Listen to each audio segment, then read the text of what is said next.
Do you remember once familiar smells like Jay's Fluid or Lifebuoy soap, town gas or cough mixture and antiseptics? Do you remember rain on a dry street, your first girlfriend's perfume or your boyfriend's aftershave? Do you remember school dinners, sherbet lemons or aniseed balls? Meanwhile, what was going on down below if you got the drains up? If you remember Brobat, Bronco, school dinners, Vic, horses or dogs in the street, this is for you. This is the sequel to my recordings for Fairport Talking News about finding my way through Portsmouth Harbour to the sea by sound and by smell. I mentioned that Gosport was not very fragrant, with the background smells of the sewage farms and the hoof and horn rendering factory. As well as fragrance, dainty and dreadful, this includes a bit of neurology, some chemistry, bacteriology, and a lot of stinks. The sense of smell is powerful for recalling experiences, events, locations, people, sounds and sights. I'll explain why at the end if you're interested. Likewise, those same episodes can recall smells as strongly as if we were experiencing them once again. Absence of sense of smell, anosmia, and loss of the sense of taste that often goes with it has existed throughout history, but it became widely known during the pandemic, since permanent or temporary loss was often associated with COVID. Smells can delight, they can warn, they can repel, conceal, console, or excite. My sense of smell isn't particularly well developed, but after recording Gosport by nose, I began to realise just how important it is to me, though usually I'm not conscious of it. I could never be a perfumier. Apart from anything else, I can't put definite names to smells, just as I can't put names to many colours, especially at the blue end of the spectrum. Purple, violet, mauve, indigo, navy blue, all elude me. So with smells, there's a fine line between delightful and disgusting, and overexposure to one can lead to the other. Just think of cheese. Mostly I know which is which, though I'd be hard put to it to describe the difference. But my brain has stored a great bank of smells that only need prompting to emerge. I think most of us do. I'm going to try to describe this, and your contribution to this will be to recall and describe to yourself the smells you remember from your earliest days in Gosport. Some of the smells I remember stick in my mind, maybe nose, because they were unpleasant, and I'll share them with you, unperfumed. But also remember some delightful smells. Our family outing in spring by bus to Lyndhurst, to see and sniff the bluebells and primroses on the edge of the New Forest. Bubble and squeak on Mondays, egg and chips on Saturdays, roast beef on Sundays. During the holidays, my granny's brown bread and fruitcake straight from the oven. I'm in my 8th decade, so my recollections begin just after the end of World War II. What I can remember, and what history tells us, is that the dominant, all-pervading smell in Gosport in the 1950s was coal smoke. Smoke from domestic fires, burning the poor-quality austerity coal in every house. Smoke from schools, factories, steam engines, the gasworks. The air was full of black, sooty smuts that drove my mother crazy when they fell on her clean washing. "What's the point?" she would sigh. Grey shirts were the norm. After the 1956 Clean Air Act, Gosport started to smell different, and its sooty appearance began to change as buildings were rainwashed or sometimes cleaned, though it took decades. But the earliest record of Gosport smells I'm aware of begins during the 19th century, with a long war between Gosport Council and the Admiralty. Who was responsible for the sewage piling up and stinking on the mudflats around the town? Was it the ships or the citizens? It must have mirrored the great stink of London when Parliament couldn't meet because of the stench from the Thames. The Navy claimed it was the unhygienic populace of the town, while the council claimed it was the unsanitary navy. With hindsight, probably both were guilty. The harbour and the creeks were the dumping ground for everything, and the fierce currents at the harbour mouth only swept some of it away. And a look at maps of the 19th century shows that the town was a walled fortress. It was hemmed in on one side by the harbour, on the other side by the ramparts and moats defending it from the French menace. Housing and business and their smelly trades were contained within the walls. For decades, the War Department refused to permit building outside the walls, and never anything higher than the ramparts themselves. And certainly no penetration of the ramparts was permitted. Not, at least, until Queen Victoria required railway access to enable her and Albert to go to Osborne House.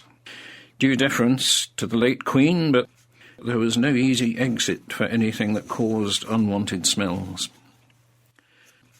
The result of the congestion was the rookeries, packed housing, story piled on story of multi-occupied rooms, on what is now Trinity Green, or Cooperage Green, graphically described by Charles Dickens in Oliver Twist and other novels. There was no main sewerage or drainage. The town council took the view that this would be a burden on the rates, which were paid by the better off. Sewage was privies and buckets or individual cesspits, emptied by the night soil collectors, also known as the midnight mechanics. The cesspits overflowed, they burst, there were constant feuds between neighbours about who was responsible. The smell and filth must have been unavoidable and terrible, only slightly less awful than on the prison hulks that dotted the shoreline. Fast forward, and the wartime bombing of Pompey and Gosport destroyed a great deal of the old housing. The scars are still clear in the streets and terraces of the town. Meanwhile, the wartime coalition governments were planning a better future, better housing, national health care, national insurance. The optimism of the post-war years is also evident in the buildings. By the 60s, the movement to modernise and sweep away the old and decrepit took hold here too. Building was going on everywhere, accompanied by the penetrating smell of wet concrete and cement. Native wood rather than modern composites were used throughout buildings, and the scent of freshly sawn pine floated on the air. And hardwoods, not just pine. By the time I was 10, I could tell the difference between beech, oak, ash, and teak by their smell alone, though, unfortunately, this was not a skill for which there was much demand. Teak and greenheart are imports, but were extensively used in marine structures and imported by the Navy, among others. They're water-resistant and all-round tough. Teak has a unique smell. It contains natural oils and it blunts sharp tools. And as if by magic, quite a lot even made its way from the dockyard to civilian projects in Gosport. The densely packed old town within the walls and moats around Trinity Green and Clarence Square was largely demolished, with little regard for historic or architectural value. It's easy to deplore that now, but first the mass-produced prefabs, then the new estates and tower blocks with their modern bathrooms, kitchens and central services were literally a miraculous escape for hundreds of families. With the benefit of hindsight, what looks to us like the destruction of picturesque vernacular development actually meant celebration and the end of squalor, overcrowding, dirt and disease to people who lived there. Next time you're around the area by the ferry, have a good sniff. Seaweed, perhaps, diesel fumes probably, fish and chips with salt and vinegar, yum. Chinese cuisine, but no sewage. Meanwhile, the new urban sprawl outside the walls was more spacious, had water supplies, drains and outside toilets, even flush lavatories and mains gas. The cheap 19th century speculative housing in Newtown and Binghamtown, where I was born and brought up, was home to the large numbers of people moving to work for the dockyard and military establishments. My father came from Vicarstown in Barrow-in-Furness, a town of company housing that sprang up from nothing within a few decades, not much different from the house to which he, my mother and brother moved here in Avenue Road. She had been brought up in a small village in Cumbria, where earth privies and cesspits were the norm. She recalled how, while wearing her best white frock to go to church, she accidentally stepped into a cesspit. Well, you wouldn't do that twice. It was revulsion at sewage that ultimately led to the present-day success of firms like Wicks and B&Q, purveyors of S-bends. The brilliantly simple S-bend or water trap, in various sizes for toilets, sinks and what are called soil stacks, or less daintily, stink pipes, was created to keep unwelcome odours away. Invented during the 19th century, when it was widely thought that diseases were spread by miasmas or smells, the S-bend is full of water at its lowest point, and it mostly stops odours getting out. In the 1960s, school kids came back from exchanges with French and Italian families and commented on how smelly it was over there because they didn't have the S-bend. And cleaning right round the bend was a slogan of Harpic adverts from the 1930s. There was, of course, no sanitary provision for horses, which were a common sight in the streets of Gosport up to the 1960s. The baker, the grocer, the milkman, the rag-and-bone man, the coalman, all brought their wares round in horse-drawn drays, so there's horse dung in the street all the time. It was one of the less offensive forms of poo, and moreover, it was a free gift. Many people will remember, as a child, being sent out with the coal shovel to collect this equine offering for the roses. You can have too much of a good thing, of course, and until the coming of the London Underground, it was feared that the city could disappear under the colossal quantities of manure generated by thousands of working horses. Their fodder was brought into London in gigantic haystacks by Thames barges, and once processed by the horses, dung was shipped out by the same barges and used to grow more fodder, an early and elegant example of what is now called the circular economy. Dogs weren't provided for either. There seemed to be hundreds of them, wandering at liberty, terrorising small boys like me, peeing and dumping where they pleased, which was literally everywhere. The concept of picking it up and binning it would have been absurd, and it would actually have been thought revolting too. But in Gosport by Nose, I described how I acquired a special loathing of dog poo after sitting down at a Sunday school picnic on a Saturday, of course, in Walpole Park, where the park consisted of equal parts of grass and crap. I don't know if this was also true in Gosport, but in London up to the early 20th century, there was an entire industry built on the stuff, which was used in tanning. Collectors with covered baskets seized the deposits. The older, the more weathered, and whiter, the more valuable. I'm quite surprised there's no comparable modern industry. Now that dog poo is collected in special bags and often deposited in special bins, surely it could be harvested. I had my suspicions, though. I recently bought a pair of shoes that were adored by a friend's dog, and after 3 weeks and much wearing, still had the unmistakable aura of dog shit. Like most towns, Gosport had its own gasworks that roasted coal to extract town gas, smelly, inflammable, explosive and poisonous. The gas boiler, the kitchen stove and the gas poker leaked the stuff. The smell was the warning.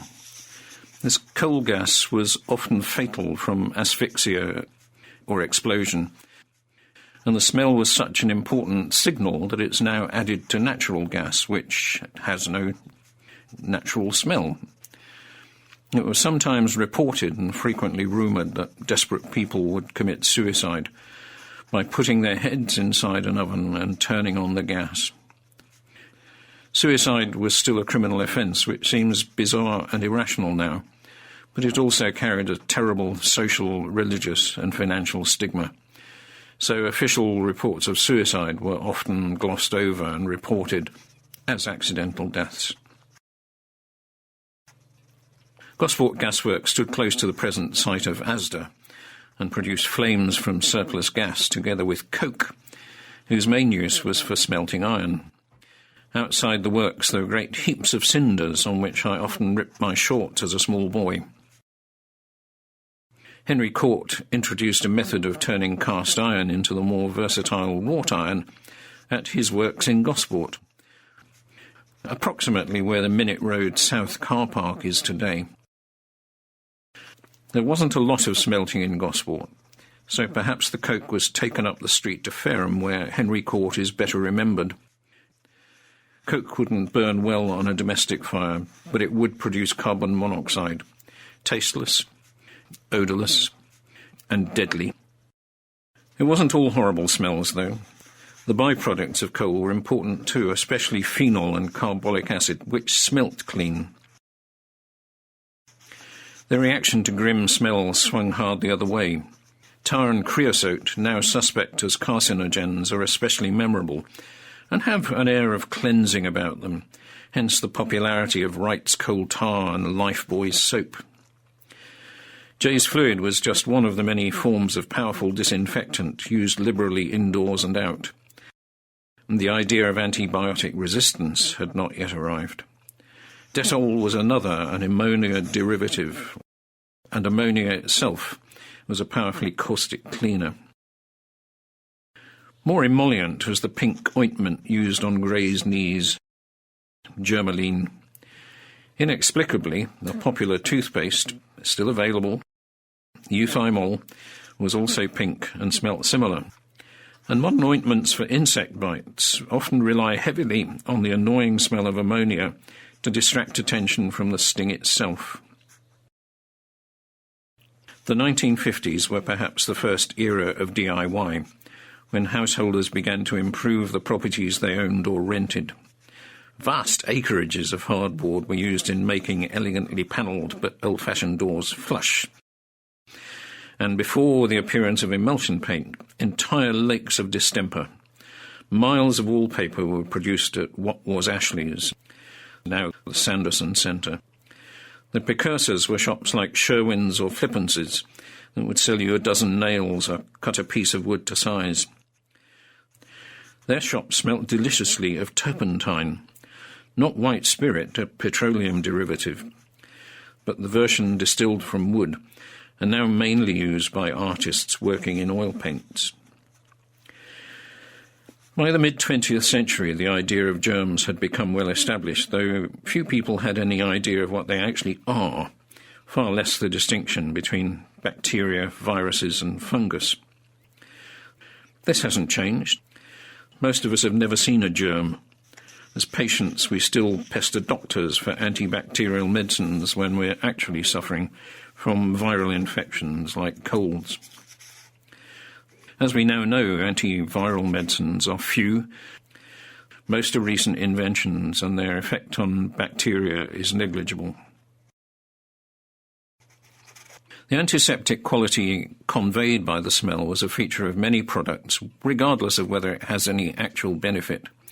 Think of TCP, which was good for spots and sore throats. Chlorodyne was an over-the-counter, all-purpose remedy that worked for all sorts of unrelated maladies. It smelled great. Its original ingredients included laudanum, cannabis and chloroform, and would be made up on request. And not surprisingly, it could be addictive and is no longer available. But as late as the 1970s, compounds using morphine and its derivatives were available over the counter. Chemists would make up medicines from standard recipes, dispensing them in ribbed glass bottles, clear, blue, or brown with a cork stopper. For sore stomachs, kaolin et morph was widely used. While the kaolin suppressed the squitters, the morphine did exactly what you'd expect and gave the sufferer a sense of peace, warmth and detachment from fundamental miseries. Victory V lozenges were good for sore throats, though perhaps mainly by the power of smell and suggestion rather than any medicinal effect. They, of course, have been superseded by Fisherman's Friend, made in Fleetwood, still a fishing port, whose main ingredients are menthol and eucalyptus, Indisputably, whatever else they do, they make the nose run. There's debate about whether these and similar stimulants actually work not by soothing, but by setting up a counter-irritation. General concepts of hygiene were well established by the time I was born. The expression "cleanliness is next to godliness" was used to encourage washing, though like most small boys, I didn't want to be very clean or very godly. Even so, germs were part of our language and folklore as small boys. And as we learnt during the pandemic 60 years later, soap and water are extremely effective at preventing disease transmission. As kids, we were strongly allergic to both soap and water, but it now seems that dirt was good for building immunity. Vosine and other so-called medicated shampoos were supposed to cure dandruff, even though it isn't actually a disease. Red carbolic and green laundry soap came in roughly cut bricks and were correspondingly hard on the nose and on the skin. Before palm oil was everywhere, whale oil was used. No more, thank goodness. So-called toilette soaps were more refined. Imperial leather and Pears soap, which is translucent and rather posh, all had distinctive smells and prices to match. For our aunties and grannies, there were more delicate perfumes. To me, the smell of Pond's cold cream, Old English lavender, or Lily of the Valley by Woods of Windsor is the smell of old ladies and Christmas. I didn't have much to do with babies then or now, but as well as the obvious, a pervading smell around them was that of caraway seed. In Diniford's gripe water, effective for babies with digestive troubles. The high alcohol content was about the same as sherry, and it did the job quietly and very successfully. Many smells were associated with school, not least that of a classroom of adolescents on a wet day, long before showers were thought of.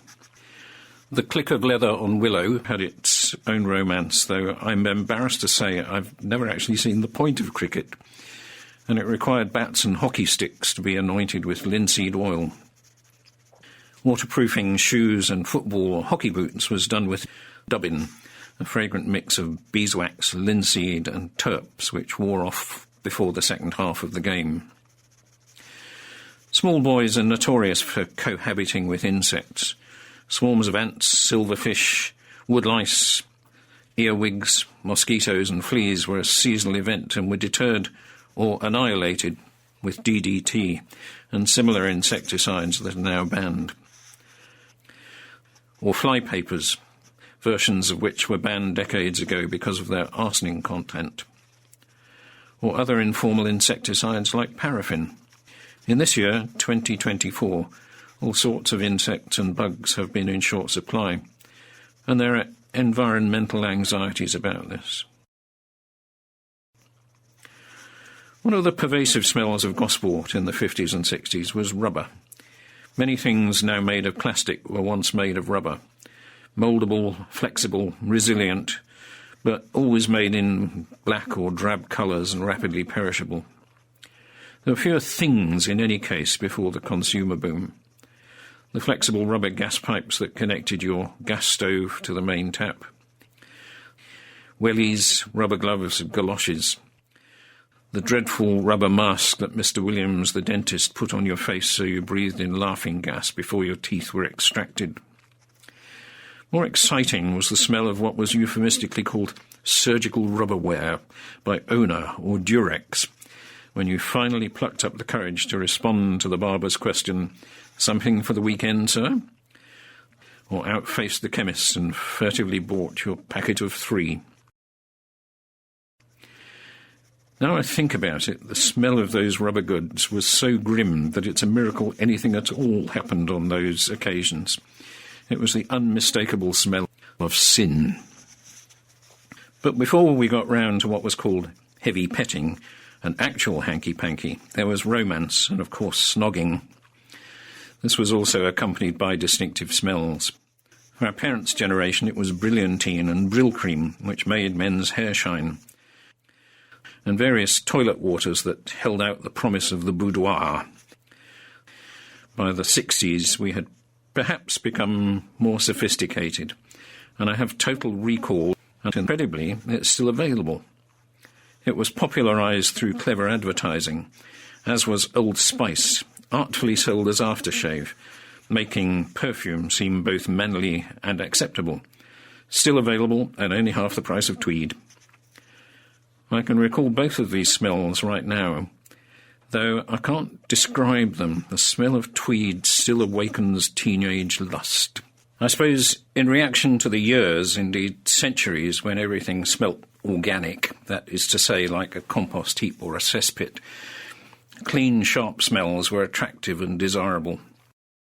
This often meant compounds based on newly available chemicals, as well as older herbal smells like eucalyptus, rosemary, or thyme. Gosport's public water supply directly into homes was heavily chlorinated, and so were the swimming baths. We always came home smelling of bleach. At the same time, it probably explains why people worked so hard to grow flowers in the smallest handkerchief of a garden like ours. The stronger the scent, the better. Roses, lily of the valley, lavender, lilac, bluebells, hyacinths. Reading our family letters from the 40s, 50s and 60s, I'm surprised by how ill we were, how much of the time. And I guess most other working families were too. Not just perennial colds, but flu, tonsillitis, bronchitis, measles of both varieties, chicken pox, boils, chilblains, ulcers. There must have been deaths too, but these were hidden from us. Antiseptics like Dettol treated some of the illnesses, but I think the new chemical smells were also felt to be preventative, much as a pomander or a scented handkerchief held to the nose was thought to be good against plague. TCP is one of those clean-smelling antiseptics. Its mysterious name is from its original formula. There will be a spelling test. Trichloro-phenyl-methyl-iodosalicyl. Nowadays, some antiseptics have no smell, which suggests the smell was added to make you think it was doing you good. And why not?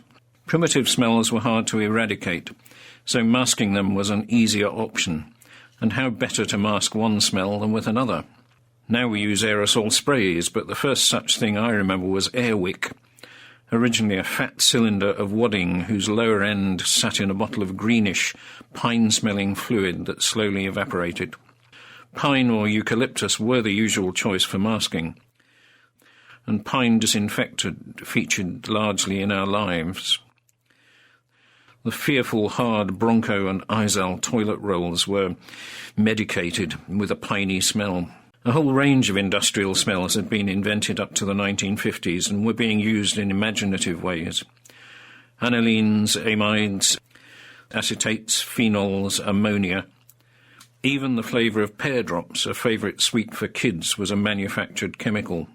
Many homes and quite a lot of people smelt of mothballs, lumps of naphthalene, that slowly evaporated into a gas that was fatal to moths, and as it turned out, potentially to humans as well. Camphor is effective but less dangerous and will not be banned by the European Union until 2025. Many medicinal products had strong smells and are no longer with us. Many turned out to be corrosive, irritant, or carcinogenic. Vic is one of the survivors. Menthol, mint oil, in Vaseline, rubbed on the chest at bedtime to release comforting, decongestant fumes through the night. Obridge's cough mixture, black and oily but delicious, is now suspected of prompting heart disease. G's Linctus likewise. Probably the contemporary equivalent is Jägermeister, which was originally invented as a cough treatment, and it's not clear whether it's more or less potent than Obridge's at 35% alcohol. Much the same thing in solid form was Zoobs, a small aromatic cough sweet.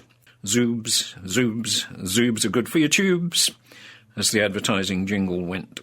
Penicillin was still new in the 1950s, the first true wonder drug among the now commonplace antibiotics. It was created by chance from a variety of mould or fungus, penicillium, and it smelt depressing. Modern forms of penicillin have been cleverly deodorized, and most of the newer antibiotics have little discernible smell. Cod liver oil was said to be good for us, but it smelt and tasted dreary, even when camouflaged in Scott's emulsion. To add to the anxiety of a visit to the doctor or dentist, their surgeries had a special range of smells, starting with the meth lamp in which the resharpened hypodermic needles were sterilised. Then the injection site was wiped over with surgical spirit. Also alcohol, but with a unique prickly smell that I found both alarming and reassuring. It was quite a smelly world. I don't know about you, but in our house we had a chip pan full of congealed beef dripping that lived in a cupboard and was brought out weekly to make delicious chips. It left behind a distinctive trail. But then lots of other working-class food did too. Cabbage, fried onions or bacon, bubble and squeak, sausages. It seems ungrateful to say it because they were a gift of the new welfare state, but my memory of the smell of school dinners is drab at best. They had to ensure all children were nourished, address all tastes within a very tight budget, and culinary skills were scarce. I'm afraid I can remember nothing attractive. Mince cooked grey and watery, liver cooked hard, an attempt at risotto, indifferent mashed potatoes, greens boiled beyond the grave, sago pudding or semolina with watery jam on a good day, pink blancmange. There were definite Saturday smells. Walking to the allotment with my father meant going past the piggeries. A group of cheerful swine lived on the products of the allotments and domestic pig swill, some of it from the school canteens, warmly aromatic and nothing like the sour smells of an intensive pig farm today. Now, even if it can be used at all, swill has to be sterilised, and I guess any magic has gone into the atmosphere with it. Before Dad and I set off to the allotment, the vacuum flask had to be filled with boiling hot tea. Milk and sugar was put in the tea and the flask stoppered. Then we drank it an hour or two later, and it had a most distinctive aroma that I've never been able to recapture. There were Sunday smells, too. The once-a-week dinner when my mother, not just her, lots of others, would roast meat to the texture of shoe leather, boil the cabbage to within an inch of its life, and stew dried peas to a pulp. I think this intensive cooking may also have had something to do with anxiety about smells and germs too. The roast potatoes were always a treat, though. For us nonconformists, the Sunday smells included sanctity and furniture polish. The Catholics next door had the bonus of incense wafting around, spicy and intriguing. We were quite good Methodists, so alcohol only figured in our household at Christmas, but the smell of it was unavoidable. I didn't know what it was then, but walking past the Queen's Hotel, the Royal Arms, the Star, or any of the dozens of pubs that livened up the street scene in the 50s, the smell of beer pervaded the atmosphere. Where can you go to find that smell evocative of stale beer and cigarettes now? The combination of barley, malt and hops was strangely exciting, though I didn't find out just how exciting until I had my first illicit half-pint, and the one after that, and quite a lot more after that. And everywhere, the smell of cigarettes, pipe smoke and cigars. It's hard now, except in a few countries, to recreate the time when smoking was the norm, a mark of masculinity. Though if women smoked, it marked them out as fast. Smoke-filled rooms was a shorthand for clubbiness, where chaps did business and man-talk. Oddly, since it was banned in public in 2007, business doesn't seem to have come to a halt. But it wasn't just rooms. Amazingly, buses, trains, planes, and even the doctor's waiting room. Tobacco smoke smells quite exotic now, perhaps just a nostalgic whiff in the slipstream of a smoker. Most people under 17 today will have little or no memory of the smell. Vapes aren't the same thing at all. It was hard to resist the pressure to smoke. My father and all my male relatives did so, and lung cancer killed both my grandfathers. By the time he was in his early teens, my brother was a heavy smoker. Pipe tobacco, Capstan full strength, Gauloises untipped, whenever he could get them. After 60 years, he developed cancer, but extraordinarily he has survived it, though he has lost most of his teeth. He last smoked on the eve of his life-saving operation 18 years ago. I was fortunate. The smell of tobacco smoke did not excite me. Sailing and sex did, however. I started smoking at the age of 7 and gave it up on the same day. The sailing is on the back burner. The desire for clean-smelling compounds even pervaded the tobacco industry when serious allegations about health began to surface. Menthol cigarettes became the vogue, even more addictive than plain tobacco, apparently. Some of the advertising glossed over the effects of smoking. For your throat's sake, smoke Craven A, or Senior Service Satisfy. After Professor Richard Dole had published his groundbreaking study of the link between lung cancer and smoking, the advertisers simply lied. For reasons I don't understand, some of the most simultaneously repellent and attractive smells contain sulphur. Think onions, pickled or fried, cabbages and leeks, eggs, garlic, Brussels sprouts. Sulphur was also father to the terror of stink bombs. If you saw the Shrek films, you may remember the ogre wallowing in smelly stuff that delighted the kids and made the grown-ups snigger guiltily. Fermenting, decaying and rotting things can all be on the borderline between delicious and dreadful. Think gorgonzola. If you have a dog, you'll know it can revel in what humans find unspeakable. To quote a dog of my acquaintance, my human is really kind. Oh yes. When he farted today, he gave me all the credit. In the 1950s, though diesel was used by buses and lorries, it had not yet become universal. Petrol was still the main fuel for the small numbers of private cars. Paraffin was used extensively for heating indoors and outdoors for the persecution of insects, ants, cockroaches, and the mostly harmless silverfish, which remain endemic in Gosport to this day. Remember Aladdin Pink? Or the SO Blue dealer. Boom, boom, boom, boom, SO Blue. Coal smoke was everywhere in Gosport. There were two main kinds. Smoke from domestic fires when most houses had open fires, and smoke from steam coal. I talked last year about the winter smogs of the 1950s, when the bus conductors had to walk ahead of the buses to follow the pavement edge, and my father had to push his bike along the gutter to find his way home from the ferry for the same reason. As I described at the beginning, house coal after World War II burnt reluctantly and gave off a lot of smoky, choky compounds and smelt grim.